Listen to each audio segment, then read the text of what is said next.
के सत्य यही होइन र? हामी मृत्यु लोकमा बसेर भविष्यको चिन्ता अनि हिजोको दिनहरूलाई चाहिँ स्मरण गर्दै त्यही कुराहरूमा चाहिँ तनाव लिने हैन, मान्छे डिप्रेसनमा जाने गरिरहेका छौँ। धन सम्पत्तिको पछाडि मान्छे यति धेरै पागल भएर लागेको छ, यसरी प्रेममा पागल भएर मान्छे लागेको छ, यसरी जुवा तासमा अनि कुलतमा यसरी दुर्व्यसनमा मान्छे डुबेको छ।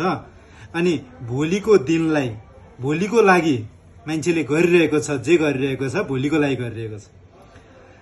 अझ भनौँ चोरी गरिरहेको छ मान्छे, फटाइ गरिरहेको छ, भ्रष्टाचार गरिरहेको छ, हत्यारा बनिरहेको छ मान्छे।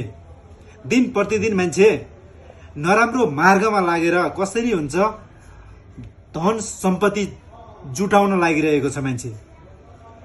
उसलाई यो कुरा थाहा छैन कि ऊ मृत्यु लोकमा छ, यो लोकबाट बचेर कोही पनि जाँदैन। न यमराजले कुनै घुस लिन्छ, मर्ने कहिले हो थाहा छैन। बेलुका खाना खाएर सुतिसके पछाडि बिहान सबैजना उठ्छन् भन्ने छैन, कोही कोही नउठ्न पनि सक्छन्। यो धरती यस्तो मृत्युलोक हो थियो हैन, मृत्युलोक हो, अब आज पनि छ।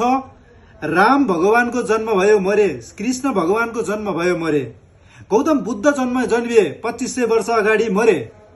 अब हामी छौँ, हामी पनि मर्छौँ। तर मान्छेले यो सत्यलाई नकार्न नहुने, तर मान्छेले नकारिरहेको छ, मान्छेले व्यवस्था गरिरहेको छ। मान्छे मृत्युको बारेमा केही सुन्नै चाहदैन। मतलब मान्छे गलत बाटोमा यसरी लागेको छ, यो रंगीन दुनियाँमा यसरी रंगिएको छ कि, यो भिडमा यसरी हराएको छ कि ऊ आफूले आफूलाई बिर्सिरहेको छ।